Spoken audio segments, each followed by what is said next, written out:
The gunman chose the wrong hospital. More precisely, he chose the wrong security guard.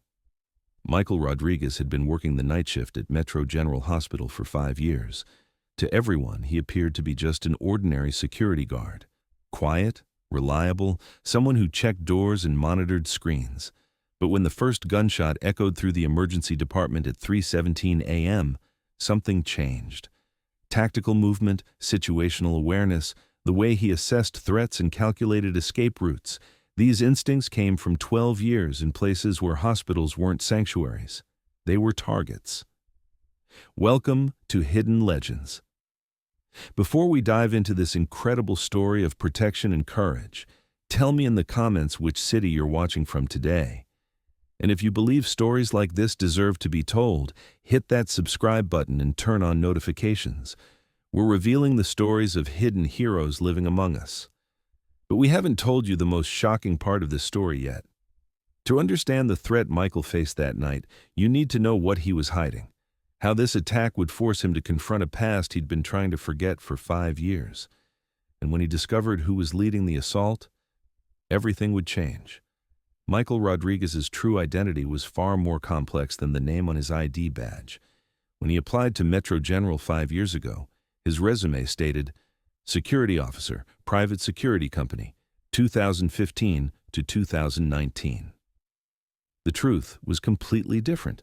From 2007 to 2019, Michael Rodriguez had served in the United States Army Special Forces. Not as an ordinary soldier, as a Green Beret Special Forces, Facility Protection, and Counterterrorism Specialist. This identity change wasn't coincidental. Under the Federal Witness Protection Program, Michael's real identity had been sealed, new Social Security number, clean background records, and a completely different life story. Because Michael Rodriguez's final mission had made him a target, and that target hadn't left him alone, even in civilian life. Michael Rodriguez had been working as a night security guard at Metro General Hospital in Chicago for 5 years. At 45, he was modest, reliable, a professional employee, ensuring security during the hospital's most challenging hours. Metro General was one of the city's largest trauma centers, 800 bed capacity, 400-plus patients daily, 24/7 emergency services. Michael was responsible for 6 floors, 12 different departments, and approximately 200 night shift personnel. His colleagues loved Michael. They particularly appreciated his crisis management skills. Patient fights, visitor problems, medical emergencies. Michael handled every situation with extraordinary calm. But there were details the hospital staff didn't notice. Michael's security tours weren't random. They followed strategic patterns, weak points, blind spots, potential entry routes, as if he was fortifying the building. The equipment in his security office wasn't standard. Advanced communication devices, tactical flashlights, and special tools that a normal security guard would never use. Most notably, Michael's threat assessment abilities. He instantly identified every suspicious visitor to the hospital, unusual behaviors, and potential security risks. Michael, who had been working at Metro General for 5 years, displayed subtle but critical signs. The movement patterns he used during security rounds, tactical positioning, cover utilization, blind spot elimination. These were techniques not taught in civilian security training. His leadership style during emergency responses. In crisis situations, he automatically assumed command position, coordinated medical staff, and implemented efficient evacuation procedures. Michael's physical conditioning was also unusual. At 45, he maintained peak physical fitness, combat-ready endurance, and hand-to-hand combat reflexes. Most importantly, what Michael called his intuition, his scanning of every vehicle entering the hospital, detecting unusual activity patterns, and identifying potential threats in advance. Because Michael Rodriguez had served for 12 years in the U.S. Army Special Forces Facility Protection Unit. Not an ordinary security expert, but an elite specialist who protected high-value targets, critical infrastructure, and civilian populations. When Michael Rodriguez joined the Army at 25, he came from a working-class neighborhood in Chicago. But his protective instincts and tactical awareness were exceptional. After basic training, he was selected for Special Forces, then for Facility Protection Specialization. Special Forces Facility Protection Training was one of the world's most comprehensive security programs. During 24 months of intensive training, it covered everything needed to protect the most critical facilities: high-value target protection, counterterrorism operations, emergency response coordination, civilian evacuation protocols. First assignment, Germany, NATO Base Protection Team, protecting military hospitals, command centers, communication facilities, international terrorism threats, coordinated attacks, facility infiltration prevention. Second assignment, Pakistan, forward operating base security, medical facility protection in hostile territory, civilian hospital coordination, humanitarian mission security. Medical facility protection was Michael's specialty. Third assignment, Syria, the most dangerous assignment: coalition forces medical facility protection, field hospital security, evacuation coordination under fire. This experience made Michael a peak-level facility protection specialist. Over 12 years, Michael had served in 892 facility protection missions. None had experienced successful infiltration. Michael's last assignment changed everything. During a routine security patrol at a coalition medical facility, a hidden IED exploded. Michael sustained severe leg injuries, shrapnel damage, ligament tears, permanent mobility impairment, medical evacuation, multiple surgeries, extensive rehabilitation. Doctors were clear. Michael was physically unfit for field duty. Combat operations, facility patrol, active service, all now impossible. Military career effectively over. Not heroically, not dramatically, just finished. Michael's team successfully completed the mission. The facility remained secure. No other casualties. But Michael's active military service ended with medical discharge papers in a hospital bed. This experience emotionally devastated Michael, not because of the injury, but because of the helplessness. 12 years of protection expertise suddenly irrelevant. After medical discharge, Michael received trauma counseling and career transition support. The leg injury was permanent, walking was possible, but running, jumping, combat maneuvers were limited. Civilian job search was challenging. Translating military skills to civilian positions was difficult. Security work was a logical choice. Experience was relevant, physical limitations manageable. Relocation to Chicago, fresh start, away from military connections, anonymous big city life. Hospital security was a perfect match. Civilian facility protection, peaceful environment, a place where he could utilize his skills. Physical demands minimal, responsibility significant. When he applied to Metro General, the background check was straightforward. Military service disclosed, in general terms, medical discharge noted, security clearance valid. For 5 years, the same routine, safely protecting the facility, maintaining normal life, coping with physical limitations. Michael was working his normal Tuesday night shift at Metro General. The night shift was busy as usual. Emergency cases, critical patients, worried families. At 2:45 a.m., Michael was conducting his routine security tour. Emergency department, ICU, surgical floors, everything appeared normal. Staff focused, patients stable, peaceful night shift. He had a brief conversation with Dr. Lisa Park in the emergency department. "Everything quiet tonight, Michael." "Let's hope it stays that way, Doc." But Michael's trained awareness systems were constantly active. Parking lot monitoring, visitor patterns, unusual activities, all part of his unconscious threat assessment. At 3 a.m., he detected unusual activity.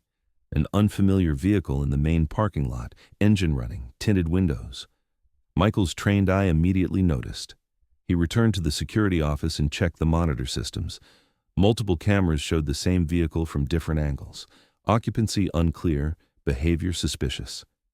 At 3:10 a.m., a second vehicle arrived. Same characteristics: dark color, professional appearance, coordinated positioning.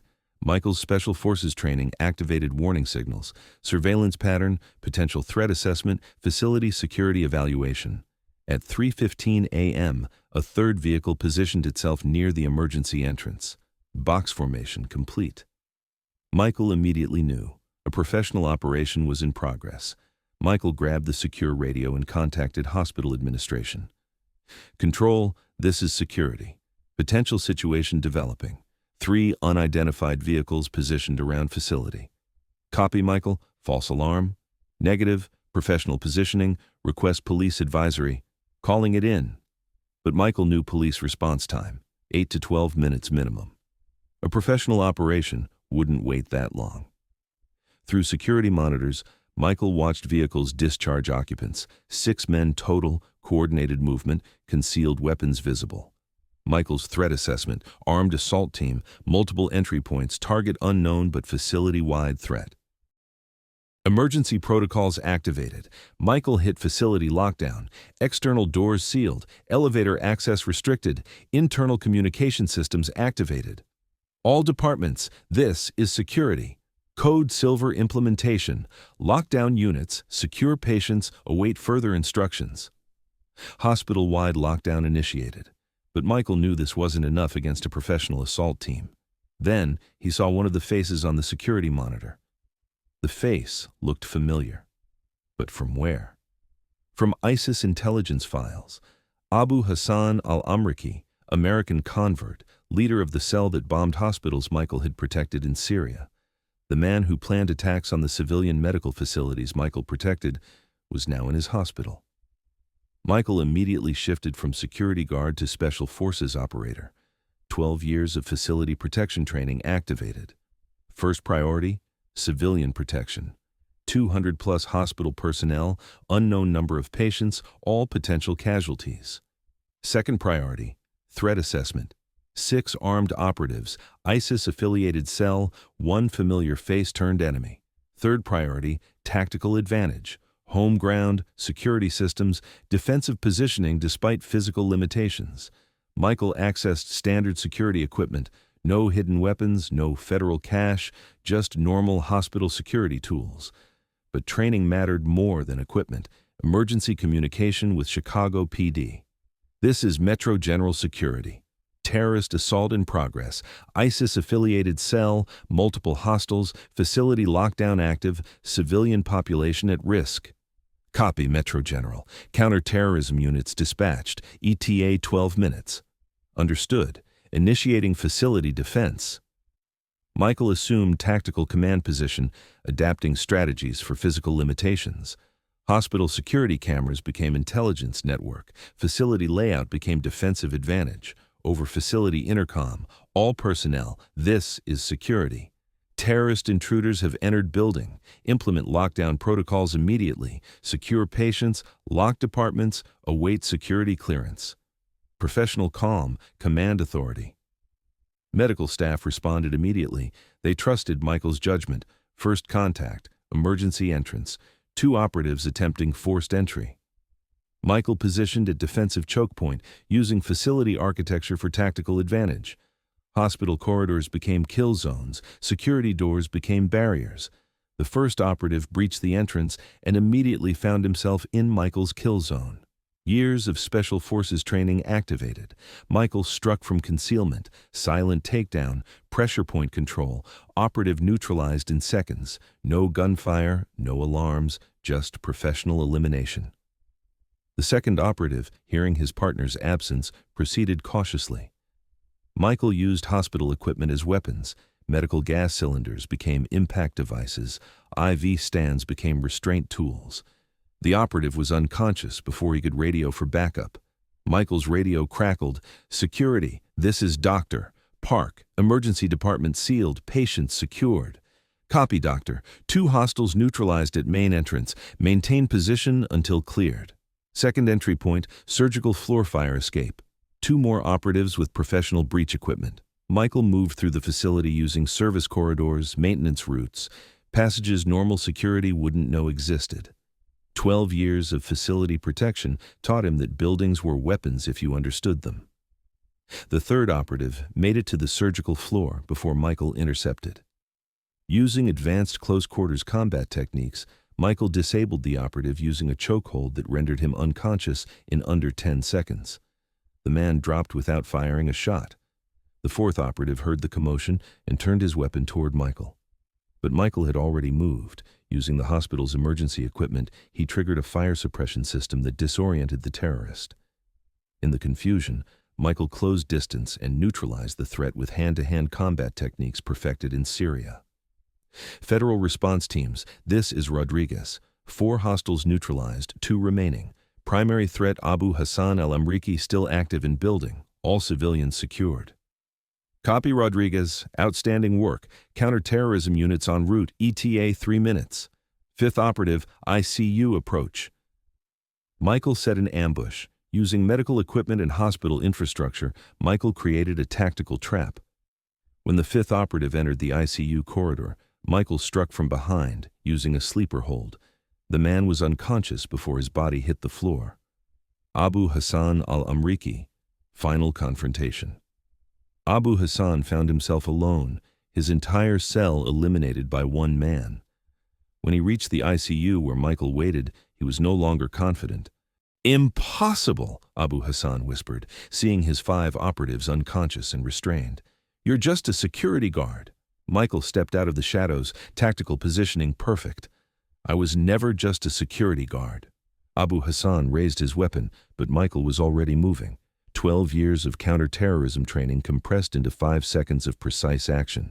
Weapon disarmed, terrorist on the ground, threat neutralized, complete facility secured, 6 operatives captured alive, 0 civilian casualties, 0 friendly casualties.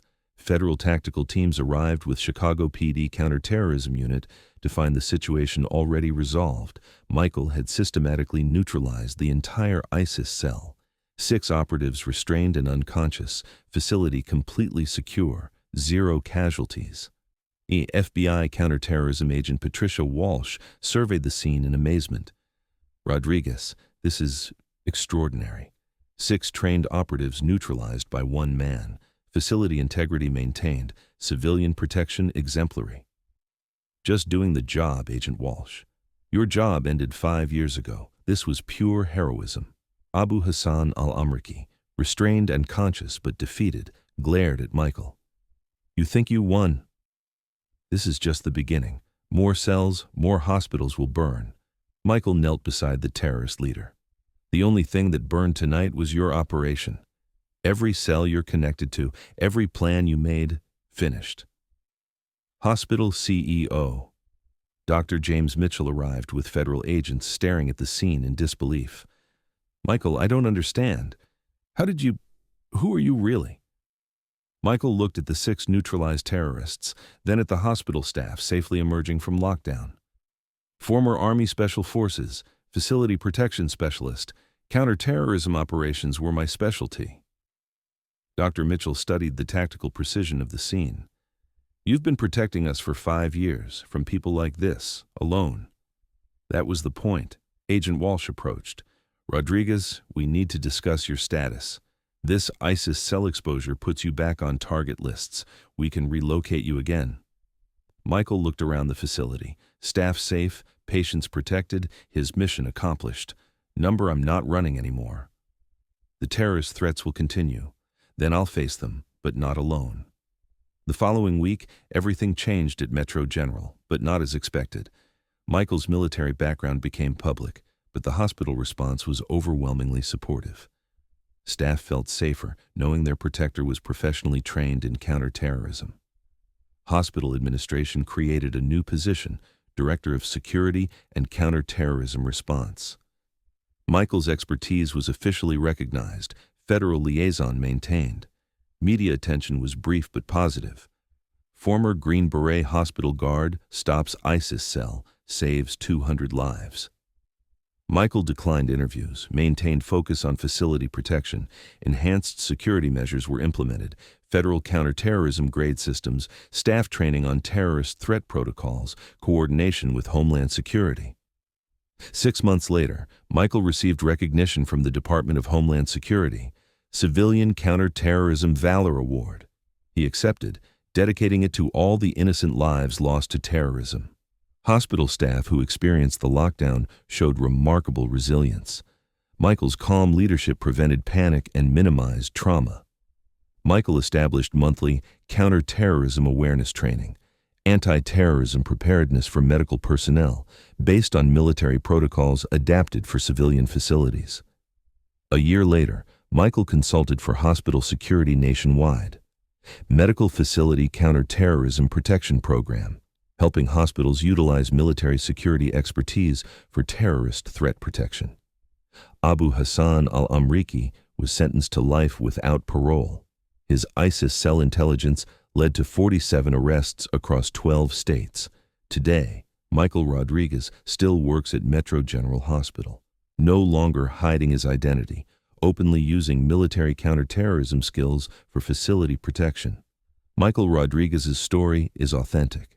He's still there, protecting medical staff and patients, continuing his mission in civilian clothes against an evolving terrorist landscape. Maybe there are similar hidden protectors in your community too. Maybe your hospital security, your facility guard, or your safety officer has also lived a very different life in the past, fighting the same enemies that threaten us today. Show them respect, because they deserve much more than what's apparent. Here at Hidden Legends, we continue to narrate the stories of these types of hidden protectors who stand between innocent people and those who would do them harm. If Michael's story impacted you, like the video and subscribe to the Hidden Legends channel. Turn on notifications because we share the unknown stories of authentic heroes who protect us from threats we never see coming every single day. And remember, your security officer might also be someone similar to Michael Rodriguez, someone who's faced down evil before and is ready to do it again. Until we meet in the next Hidden Legends video.